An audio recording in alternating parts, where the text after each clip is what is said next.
Estamos de volta com o último bloco do programa Ponto Final e hoje nós estamos falando sobre diversas reformas. A reforma trabalhista, que agitou o cenário político essa semana em Brasília, e também sobre outras reformas que precisam ser feitas para que o Brasil entre finalmente no trilho dessa evolução que a gente precisa, no trilho do desenvolvimento, que ninguém mais aguenta a recessão, essa crise enorme. Estava falando no último bloco, Carlos, sobre essa questão da reforma do Estado, né? Você deu várias ideias e falou sobre as prioridades que seriam necessárias para que essa reforma do Estado acontecesse. Agora, como que isso pode acontecer na prática, levando-se em conta que os principais interessados que essa reforma não aconteça estão no poder? Como é que a gente faz? Tira eles lá na base da pancada, porque realmente é complicado fazer uma reforma tão ampla, tão geral, mas que vai afetar justamente os interesses de quem está lá em cima mandando agora. Como é que a gente faz? O que a gente precisa ter com clareza é que quem faz reforma é a sociedade. A sociedade é que deve demandar um outro perfil de Estado, um outro perfil político do país. Admitamos até a possibilidade de redução do número de parlamentares, redução do número de senadores, redução na área legislativa mesmo, dos estados e dos municípios. Nós precisamos estabelecer níveis de gasto civilizados para que possam, sem dúvida nenhuma, serem absorvíveis por essa economia que nós temos, e mesmo que ela seja uma economia pujante, o que vai acontecer em função dessas reformas, estabeleça limites de gasto público. Isso não pode ter, por exemplo, alterações permanentes, como eles fazem, e de grandes fluxos, e normalmente o que eles fazem é a geração de déficit. Então eles ampliam a capacidade de endividamento do Estado, nós pagamos mais juros, isso ataca a economia como um todo. Então, na verdade, é um Estado sempre deficitário. Ele nunca honra não só os compromissos, até as suas próprias previsões. Então a gente tem que ter os limites de gasto, sim, para poder estabelecer aquilo que se enquadra nessa condição. E, sem dúvida nenhuma, resguardando as atividades essenciais, que a gente sempre fala, né? Da educação, da saúde, da segurança pública. Outras medidas, outras matérias, empreendendo no setor elétrico, empreendendo telefonia, satélite, etc. Então tem que ser atividade privada. Aeroportos, portos, rodovias. O Estado não tem que interferir. As pessoas não se dão conta, alguns falam, porque está pedagiada, ela vai ser cara. É mais caro se você fizer a conta, a manutenção que o Estado tem, o pedágio indireto que você paga por aquela rodovia esburacada. Pelo aquele alimento, por exemplo, que você tem, que demora, vamos dizer assim, 10 dias para chegar num centro de abastecimento e sai lá da produção e você perde, às vezes, 20%, 30% da carga. Destrói o caminhão. Aí você não tem, por exemplo, nenhuma outra forma de trazer os produtos para os centros de distribuição e de abastecimento. Não tem como levar uma indústria para perto, por exemplo, não tem infraestrutura. Você não tem como aquele negócio ser razoavelmente lucrativo naquelas condições. Claro. Então é importantíssimo que as pessoas saibam disso, porque parece que uma estrada que não tem pedágio é uma estrada barata. Ela não é barata não, o seu DENIT superfatura aquilo lá, como você viu os casos anteriores. Que a gente viu. Isso quando a estrada de fato é feita. Você vê, aqui pertinho, né? uma estrada que eu acho que ela é fundamental até pelo volume de caminhões que passam. Aqui a Magé Manilha, se não me engano, acho que é BR-493, já deveria estar duplicada há muito tempo, que faz parte do arco metropolitano. Não chegou. E as obras continuam lá, a passo, se você passar lá em direção à região dos lagos, você vai ver. A passo de cágado, né? Uma coisa lenta, já deveria estar pronta há muito tempo, mas não ficou pronta. Por quê? Por causa justamente dessa lentidão do Estado, por causa da roubalheira.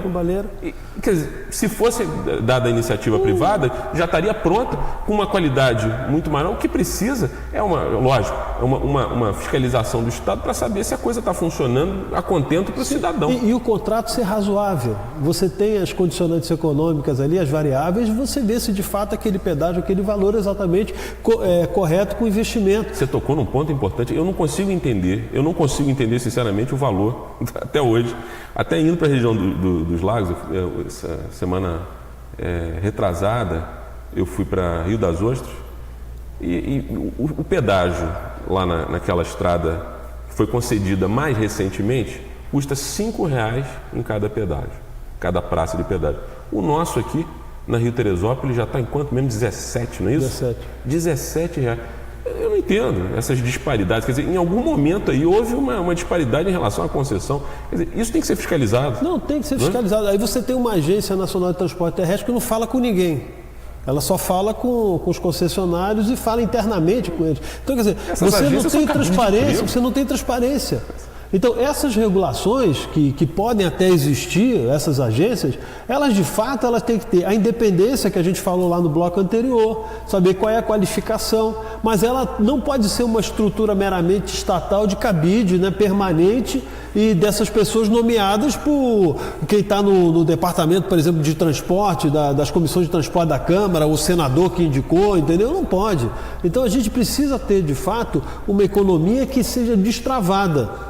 E para isso acontecer, esse Estado precisa desaparecer um pouco dessa questão de investimento e regulação. Mas como é que a gente faz? Essa é a questão. Mas que isso é uma decisão de plataforma política.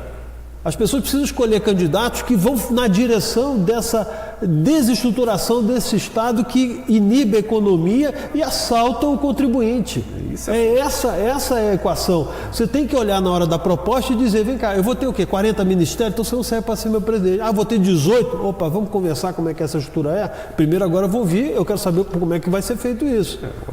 Mas aí também tem uma outra questão, né, Carlos, que a gente precisa levar em conta, que é aquela velha questão da promessa de político, né? Às vezes o cara também fala que vai entrar com 18 secretarias, com 18 ministérios, e depois, quando entra lá, bota os 40, bota até mais. Mas aí que tá, se você aprovar os limites de gasto, você não tem como comprometer uma estrutura desse tamanho. Ela não vai, por exemplo, como é hoje, tem entre 30% e 35% do PIB, né, você gasta com a estrutura federal, a administração pública federal. Quer dizer, é um absurdo você gastar 35% do PIB, na faixa de 4 trilhões de reais o PIB brasileiro, mais ou menos, estou estimando, para ser um pouco mais, um pouco menos, né, 4 trilhões de reais, você gastar 35% disso para alimentar a máquina pública federal. Então tem que ter um pacto, obviamente, de credibilidade. Você também não pode simplesmente escolher por uma palavra, você tem que escolher por uma personalidade. A pessoa tem que ter mínimo de respeito, confiança, do tradição, saber quem é. Não pode simplesmente acreditar em qualquer conversa. Aliás, é o que o povo tem feito, infelizmente, né? Porque tratam a política como qualquer coisa. Porque também isso é uma irresponsabilidade eleitoral. Os eleitores também não podem tratar a política como simplesmente é qualquer coisa, um dia lá eu voto qualquer outro, tudo é a mesma coisa. Não, é a mesma coisa e vocês estão vendo o que está aí. Esse é o diálogo mais perigoso que tem. Esse é o tipo de raciocínio mais perigoso que tem. E justamente acaba sendo um ciclo vicioso. Como a política acaba sendo uma coisa, né, tratada pela maioria, vista pela maioria com esse desprezo, ela também passa a perder diante do olho do eleitor a importância que ela de fato tem. E quando a pessoa fala assim, eu vou votar em branco, eu vou votar nulo, eu não vou votar, eu quero que se dane, que não sei o quê, porque, como você falou, é tudo a mesma coisa, você ajuda a perpetuar justamente o status quo dessa corja que está lá no poder. Vou te dar um dado, por exemplo, os poderes executivos são obrigados a passar do orçamento 6%, né, da receita corrente líquida do orçamento, 6% para os entes legislativos. Quer dizer, eles têm que gastar 6% daquilo que é a receita corrente líquida do município, por exemplo, ou do estado, o que for. Bom, não pode gastar 5%, não pode gastar 4%, não tem um até 6%. Quer dizer, se esvai o recurso todo, o que tiver que fazer, gasta. Quer dizer, não existe uma mínima ação de você trabalhar para economizar o recurso que está disponível, independentemente que haja limite. Não, tudo que é do ponto de vista público tem que se torrar, pode se fazer qualquer coisa, entendeu? Então, e a gente vive nesse quadro. Então não existe, por exemplo, um planejamento. A gente precisava exatamente voltar atrás e ter um planejamento de Estado. O Brasil precisa saber o que ele quer ser daqui a 20, 30 anos, se organizar como uma nação estruturada. E não pode ter absolutamente esse consumo permanente, como a gente falou no programa anterior. As pessoas vivem como se elas tivessem chegado hoje aqui e não tivessem vindo de nada. Não tem herança, não tem respeito às tradições, absolutamente nada. Eles vivem aquele dia e detonam o que for. E também não olham para o futuro os legados que devem deixar. Então, infelizmente, essa organização estatal é exatamente isso. Ela é a presa da organização política. Porque o Estado ele precisa ser tomado por essa gente que se locupleta, que se corrompe nas estruturas estatais para os seus enriquecimentos ilícitos, para os seus bares, para suas, enfim, suas festas, mas principalmente para se manter na estrutura de poder, porque de outra forma eles não têm capacidade de irrigar com recursos, né, honestos, então, de ter esse tipo de vida. Você acha que falta aos políticos, ou deveria ser obrigatório aos políticos, de uma maneira geral, que se candidatam, né, principalmente a cargos no executivo? No legislativo eu também acho importante, mas mais importante no executivo, que eles tivessem algum tipo de formação em gestão pública, ou mesmo em gestão, porque às vezes o que acontece, né, é que as pessoas, e a gente vê isso, a maior parte dos políticos é totalmente despreparada, eles não fazem a menor ideia do que estão fazendo ali ou o que deveriam fazer ali. Eu acho o seguinte, que a política é um processo de escolha. Eu não transfiro para o político a responsabilidade do eleitor. Ninguém chegou ali, pode ter fraude na urna, pode ter o que for, mas alguém apertou o botãozinho ali, alguma forma. Alguém deu seu voto direto àquela pessoa. Sem dúvida. Então, a gente não pode transferir para o político a responsabilidade do eleitor. Quem tem que saber, quem tem que ter clareza na hora da escolha é a responsabilidade do eleitor. Tem que se informar, ele tem que ver qual é o tipo de projeto, ele tem que saber qual é a tradição dessa pessoa. E a partir daí, ele confirmar uma confiança ou uma expectativa e votar com a consciência limpa de que fez o melhor que eu pude fazer nesse momento, essa escolha que eu tenho. Então, eu acho que esse é o ponto. Agora, se a pessoa tem ou não a capacidade, ele pode ter a visão política de se expressar como um sujeito que quer fazer essa ou aquela reforma. Lógico que ele tem que cercar-se também de quadros técnicos que façam com que aquelas metas que ele diz ser, por justiça, uma vontade que ele quer entregar ao seu eleitorado, uma coisa que vem do coração dele, e seja sincero, aí ele vai achar as formas que podem ser feitas. Então ele vai ter o sujeito no determinada posição, ele não vai nomear, por exemplo, um sujeito que não tem nenhuma identidade, por exemplo, um setor previdenciário, né? E aí vai ser presidente da Caixa do Estado, né? O sujeito não não entende nada de transporte, ele vai ser o secretário de transporte. Isso aí você viu que deu a FETransport aí, os esquemas, os grupos, né? Todo mundo, agora engraçado, todo mundo mergulhou, né? Todo mundo tirou licença, ficou doente, né? Incrível, né? Incrível, ficaram doentes. E aí a gente não está ouvindo mais falar nesse esquema lá da FETransport, mas agora daqui a pouco vai falar. E o Estado do Rio de Janeiro vai tremer, do governo à Assembleia Legislativa.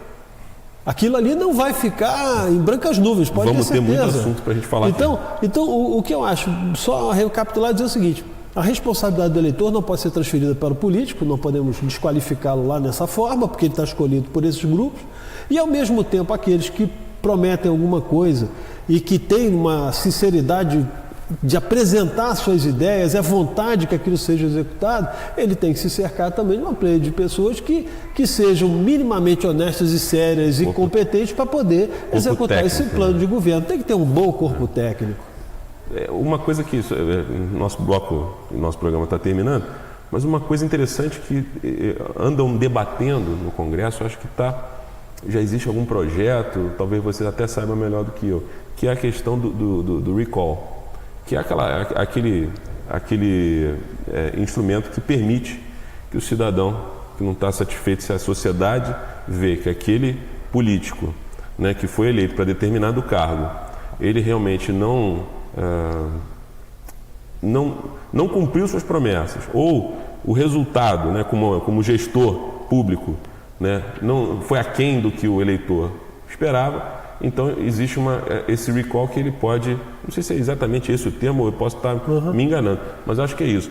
Que é como, na verdade, como se fosse, vamos dizer assim, um impeachment desburocratizado. Sim. Uma forma de tirar esse gestor que não está atendendo às expectativas do eleitor de uma forma de uma forma legal. O que você acha disso? Eu acho que no sistema que a gente vive do ponto de vista, né, republicano, presidencialista, eu acho muito difícil a implementação de um recall. Esse recall é feito de 4 em 4 anos. Então o sujeito tem que acompanhar e tirar. E se fizer algum dano grave, aí tem as condições que você falou próprias que a própria justiça pode tirar, processos, enfim, a própria comissão de ética, enfim, outros instrumentos que já estão disponíveis, né, na legislação para que esse deputado seja retirado, o senador, enfim, o agente político, de uma maneira geral, possa ser retirado. Agora, esse modelo, ele é muito mais, vamos dizer assim, absorvível dentro de um sistema parlamentarista, que aí você perde a tal da confiança, né? O primeiro-ministro cai e você pode convocar eleições gerais no parlamento e aí você tem um novo sistema, mas aí você teria que fazer um plebiscito para revogar um que foi estabelecido, que nós teríamos uma república presidencialista. Na verdade não era nem a república estava em questão, era se era presidencialismo ou não, né? Se era parlamentarismo, se era presidencialismo, acho que nem a monarquia não chegou a ser... Não, teve. Então era um plebiscito nessa mais geral. Eu não foi 2000 e pouco, faz né, muito que tempo, fizeram esse eu não plebiscito. Também não me lembro. Me lembrando. Mas eu me lembro que teve a monarquia. Teve a monarquia. Teve. Então nós optamos pelo presidencialismo, perfeito? Então não foi o parlamentarismo, nem a monarquia parlamentarista, nem nada, nem um sistema, no caso republicano. Então não tem como, eu acho, convergir para essa questão do recall. Eu acho uma dificuldade muito grande de você operacionalizar isso, entende? Então eu prefiro que, se for o caso, se a população quer mudar o sistema político, quer fazer, faz plebiscito. Faz um novo plebiscito e veja se vamos para o parlamentarismo, né?